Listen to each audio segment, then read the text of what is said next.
Okay, it's nighttime.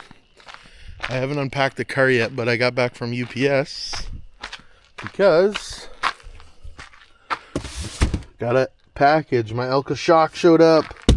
So these are the ones I ordered from Hesters Motorsports. These are their custom Elka suspension for the Uforce 1000. So we're just gonna get these in the shop, and then this weekend we'll install them. So yeah, here they are.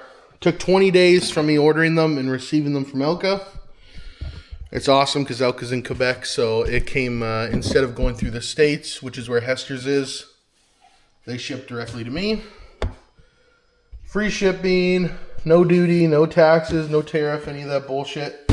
So there are some benefits. So the Elka shocks that you buy from Elka directly for the Uforce 1000, they're just a direct clone of the OEM shock, so same length, everything like that. These apparently get 33% more travel. They give you a 2-inch lift, so we'll remove the Perfex lift kit. Overall, apparently, just a huge upgrade. And that's my biggest complaint of this side-by-side, is that it rides horribly on the trails, especially on like whooped out sections. Like on the rail bed here, it's just terrible. So people swear by these. Says it changes the machine completely. So I'm very excited about this. This looks like the rears. Just gonna take one out. Wow.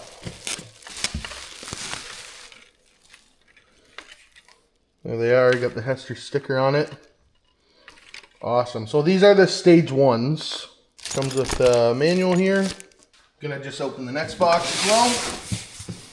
Now these aren't cheap by any means, but everyone says they're the best money you can spend on the Uforce. So here they are. They look awesome, and we're gonna be starting with the rears because that's easy. So we're gonna start with the rears, because on the front, at the same time when I have this apart, I'm going to install the upgraded steering rack that I have from Crawlworks. So yeah, I'm not, this isn't going to be any sort of like, you know, guide video or anything like that, but I'm just going to jack up the rear and I will pull the tires off and then get working on getting the shocks out.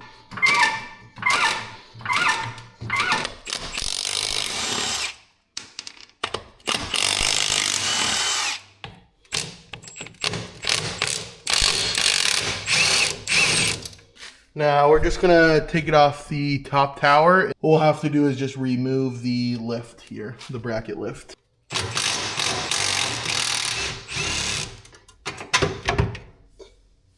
Okay, so we got the shocks out on both sides here in the rear, and I got the new Elka shock. What's interesting is it's actually upside down compared to the stock one. The spring clears the arm perfectly, unlike the OEM. If I flip that the other way, the monotube on the bottom, it's at the bottom so that it clears easy, and then this large spring is at the top. So there we go.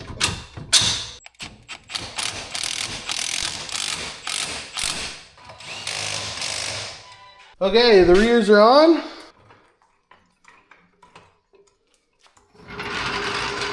Now I did not do a measurement, but that is 100% sitting higher than it was with the 2-inch lift. Oh, wow. It feels soft. Okay, we're gonna jack up the front.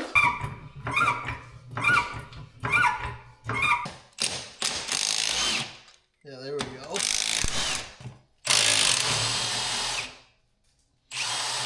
Okay, so I got the rack in, and like I said, that'll be another video, but now we're going back to getting the front shocks mounted. So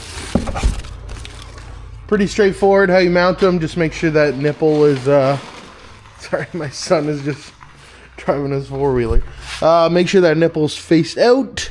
I'm gonna have to use the old rubber mallet, I think, on these bottom arms, because it just, like, it's literally 0.5 millimeter like a hair. Actually, I might be able to slip that in once. It's actually not that bad. It is tight, but I'll be able to walk that out to get that in. So you just want to make sure you're lined up at the top. Okay, so I got the shocks, all the bolts tightened up, and we're going to throw the tires back on.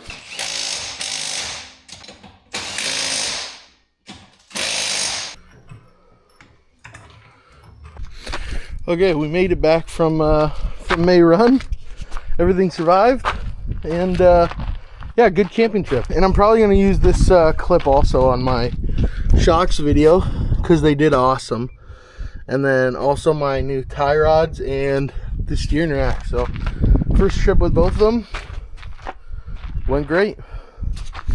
And the shocks is like, it's insane. Like it's hard to put it into words because they're just so much better.